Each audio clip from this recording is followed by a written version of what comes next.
Okay, finish off chapter 20 today, and we're gonna pick up right where we left off in the last video. And we've been talking about the short-run aggregate supply and long-run aggregate supply, and why, first of all, the short-run aggregate supply is upward sloping. And we talked about three theories as to why that is, mainly related to stickiness of wages or stickiness of prices. And then why the long-run aggregate supply curve is vertical, meaning that it does not change with prices. And that's because long-run aggregate supply is determined by natural resources, human capital, technology, so on and so forth. Prices don't really play a role in long-run aggregate supply.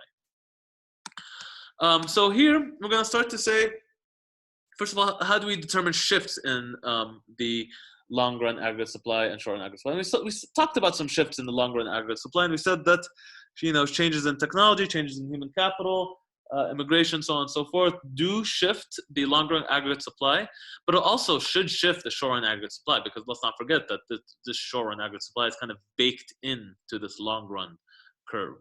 So that means that any shifts in everything that shifts long-run aggregate supply shifts the short-run aggregate supply too as well, okay? Now, changes in the equilibrium price or the expected price shifts the short-run aggregate supply curve. And we're saying that, hey, if the expected price, for example, rose, that means that workers and firms set higher wages, right? And that means that at every level of price or every price level, production is less and less profitable, okay? So that means that and as a result, Y falls and the short-run aggregate supply curve shifts left. So the way you want to think about this is that, well, if we think that the expected price is going to rise, or the expected price of workers and firms and so on and so forth, well, that's just going to make our production less profitable, right? And as a result, we're going to reduce the short-run aggregate supply.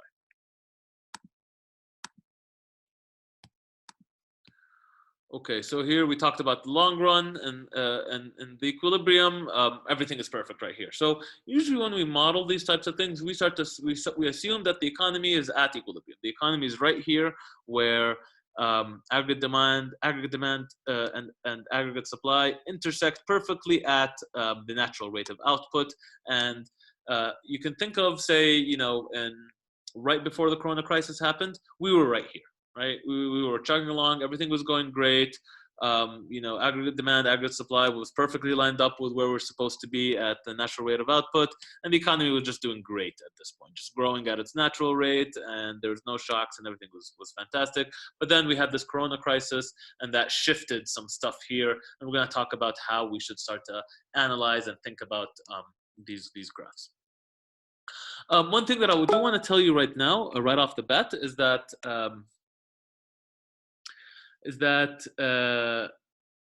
the aggregate supply curve, this curve right here, is always going to try to adjust to bring us back to Yn. So, I'm going to say this again because this is really a big, important point. So focus with me for just a second right here.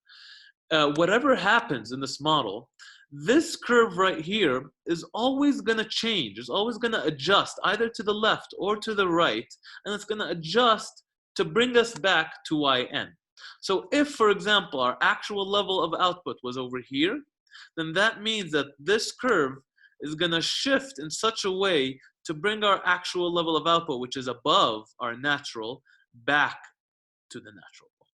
And vice versa, if our level of output was over here, was below our natural level of output, then again, the short-run aggregate supply curve is going to shift to the right or the left in order to bring us back to Yn. So that's an important point that you should think about when we do these other scenarios in the future, and we'll talk about why that is and when we get there.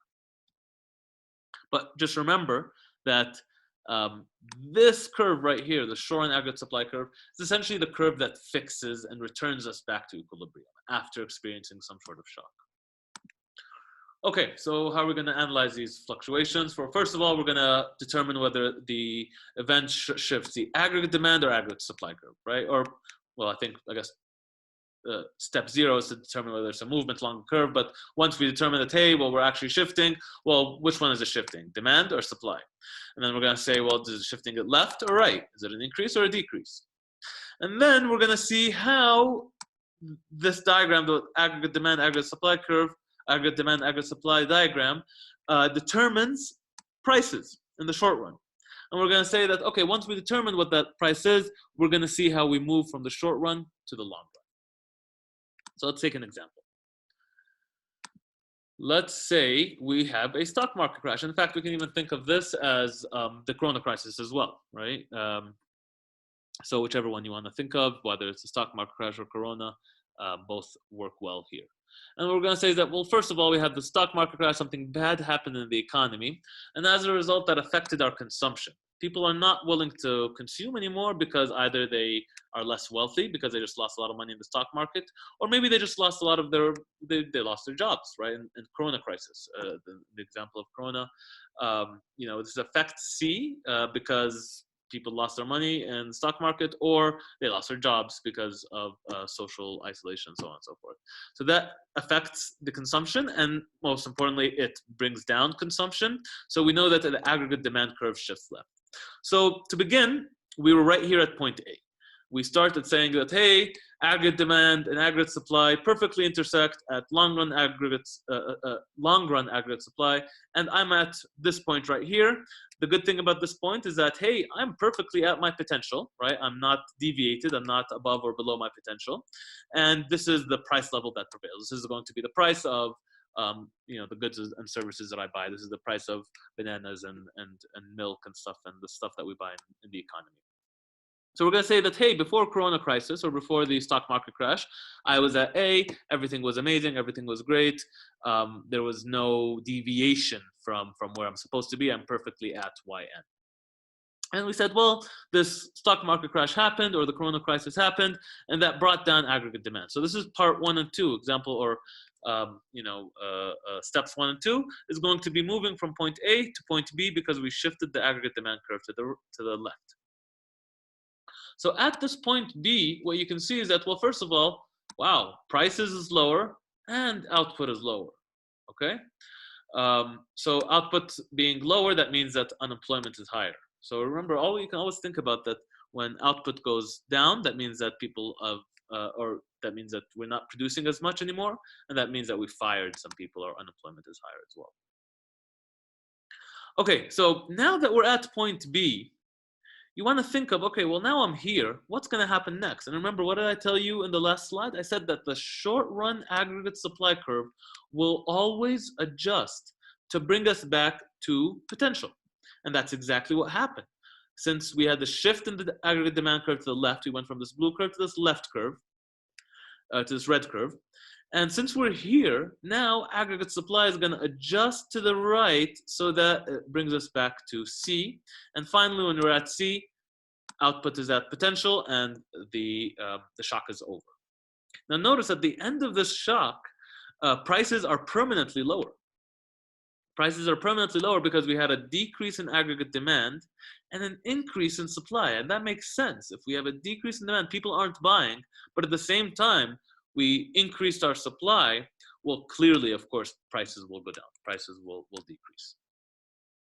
So what's the lesson from this entire thing? Well, first of all, you need to determine what's the shock, right? That's step 1. That's essentially going to be almost step 1, 2, and 3. And step 4 is to say, well, now that I'm here at point B, what's going to happen next? And what we're going to say is that, well, the supply side of the economy is going to adjust to bring us back to potential. And why is the supply side going to adjust? Well, it's going to say that, hey, prices are lower than my expectation. So as a result, I'm not making a lot of profits right now.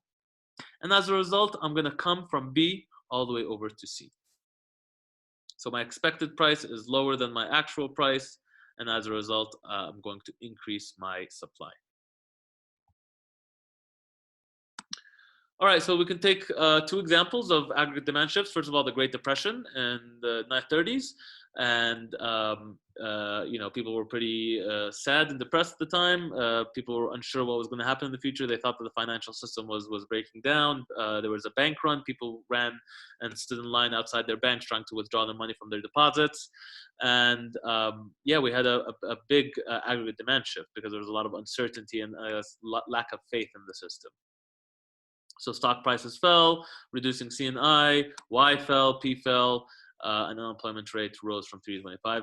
All of which is explained through this this analysis that we just did. We saw that P went down and Y went down and so on and so forth, which is following what happened over here. Here's another example. This time we have a World War II boom, right? We have an increase in aggregate demand. That was because government purchases went from 9.1 to 91 billion. So governments were now suddenly, I guess, buying a lot of stuff, or maybe they were purchasing labor, they were purchasing materials to build, I don't know, machine guns and tanks because of the World War II. And as a result, output rose and prices rose. Output rose because, first of all, we hired all those people, we put them into factories, we told them go and make bullets.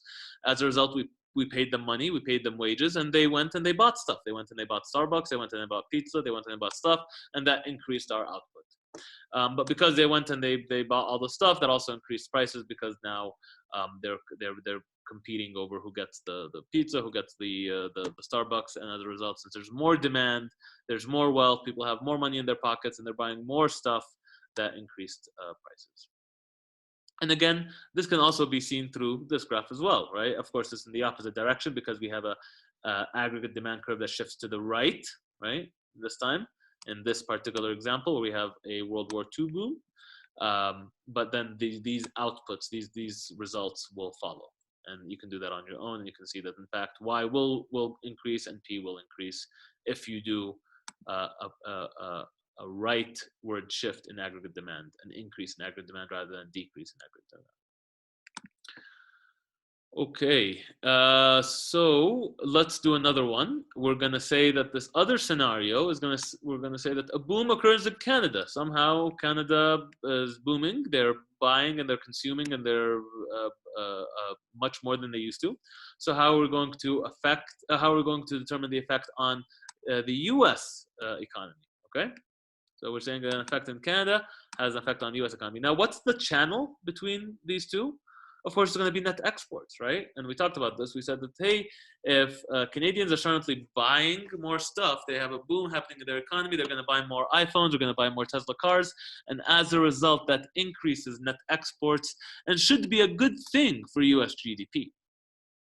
So that's the first step, is to say that, well, a boom in Canada affects my net exports, which is part of the aggregate demand curve. And particularly, it's a good thing for net exports because Canadians are going to buy more Apple iPhones now.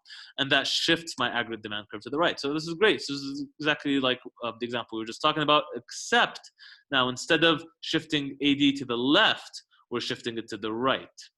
Now we move from point A to point B, and now we're at this point. And notice at this point B, Y is higher, output is higher, and prices are higher. So this is, I guess, kind of good and bad. First of all, output is higher, so that's good. That means we're producing more stuff. Unemployment is low because everyone is producing. But at the same time, prices are a little bit higher. And that doesn't necessarily mean that we're having like bad episode of inflation, but prices are a little bit higher in this economy.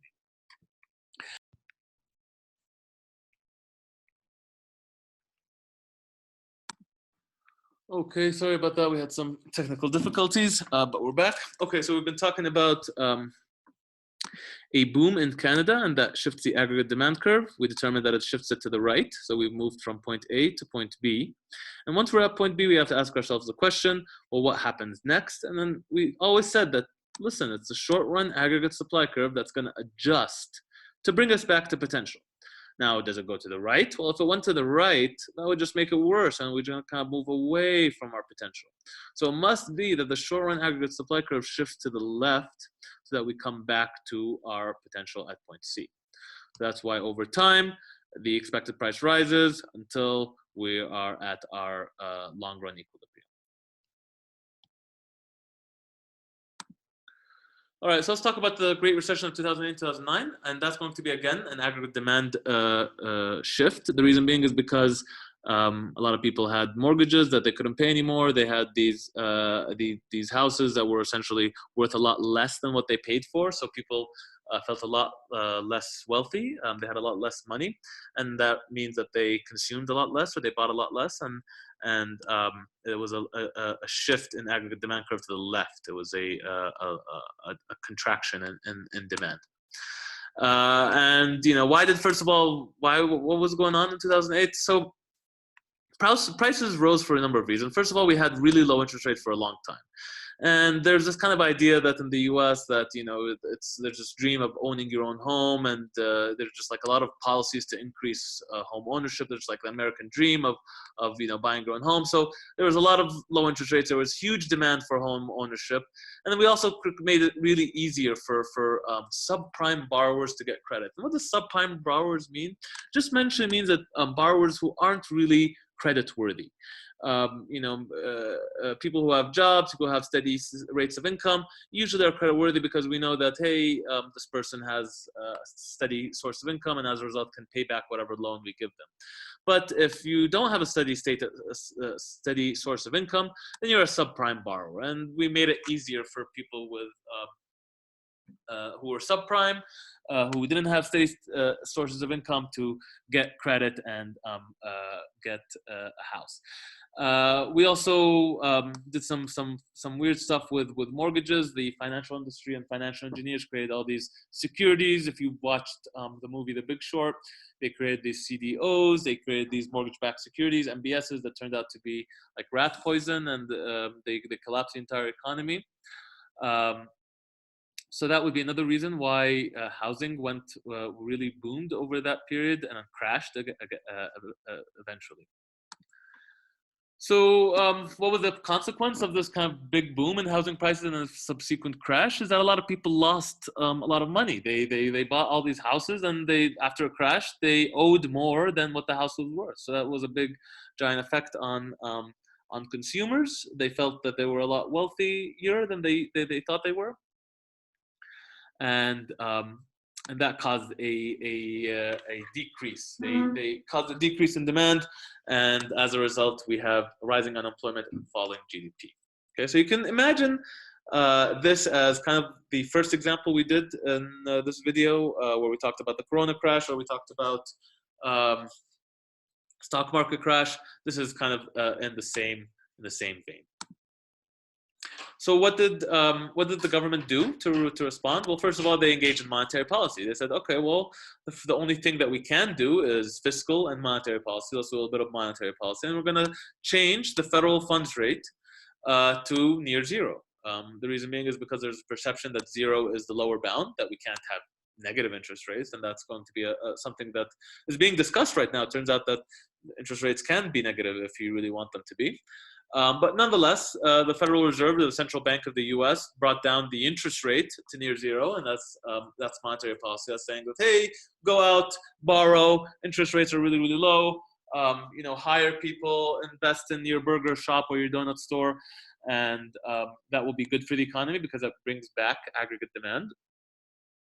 And they also engaged in some fiscal policy, and they went out, they purchased these toxic assets like mortgage-backed securities, and they said, you know what? Well, people are a little hysterical right now. They're over-exaggerating how bad this is. So we're just going to go out and do a bit of fiscal policy. We're going to go out and take some of our tax money and buy these mortgage-backed securities because they're not as bad as people think they are. People are definitely freaking out right now because we're in the middle of this crisis, but we can tell that these things aren't as bad as people say they are.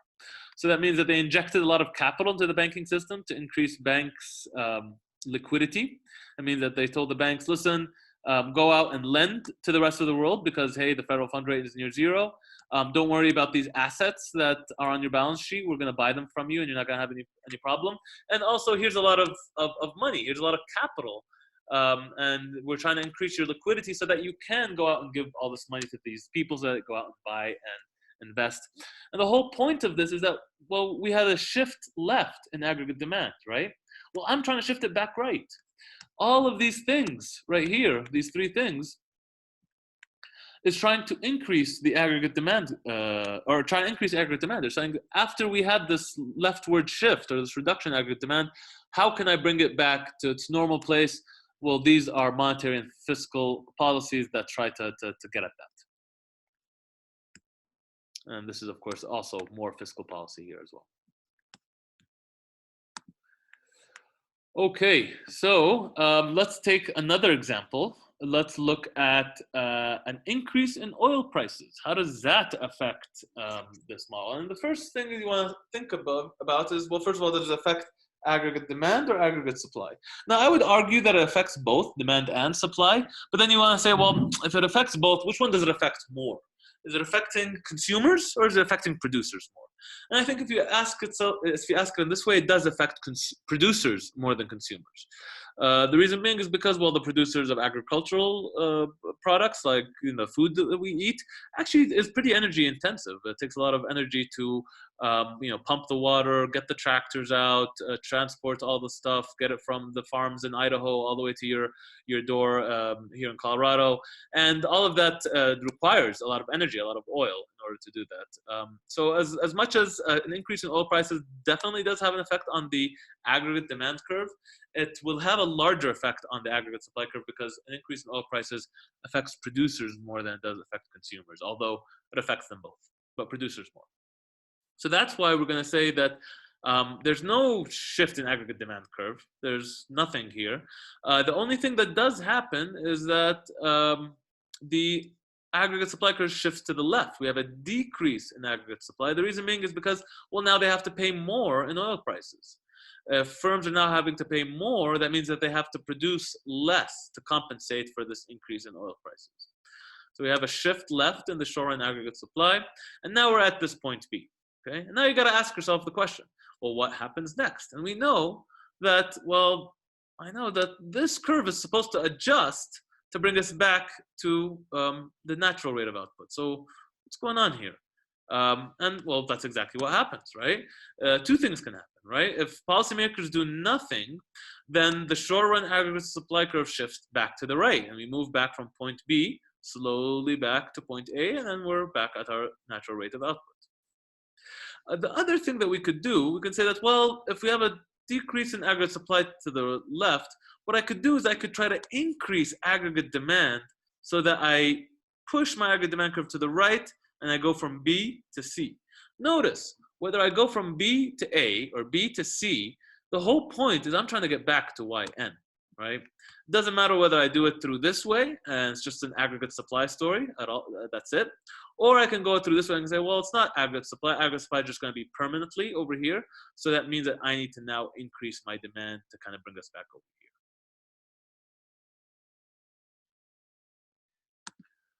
Okay, so here's going to be two major oil shocks. The 70s was a pretty turbulent time. We had two oil shocks, the 73 and 78. And this was kind of a bit of a political issue that was happening at this time, but you can see that oil prices doubled in the 70s. So if you were paying $4 a gallon or $3 a gallon, you were paying double that or more than double that almost. You'd be paying, if it was $4, you'd be paying almost $10 a gallon instead of $4. Same thing in the 70s, that was almost double, 99% increase, which led to an increase in prices, CPI, that's prices, and well, in this case, an increase in GDP, and here a small decrease. And this is kind of show that, well, there's going to be two options here. One, we know that either prices can go in either direction, but as long as we're getting back to our natural rate of output. Okay, so this is almost about it we've been talking about, and we're actually going to pick this up some more in our next chapter 21, where we kind of dive a little bit deeper into this. But for now, I'd like you to really focus on understanding this graph and how to analyze changes to the diagram and how to determine, well, first of all, what happened, where did we go, and what's going to happen next, and how do things play out in the long run. Okay, we'll stop here. Thanks.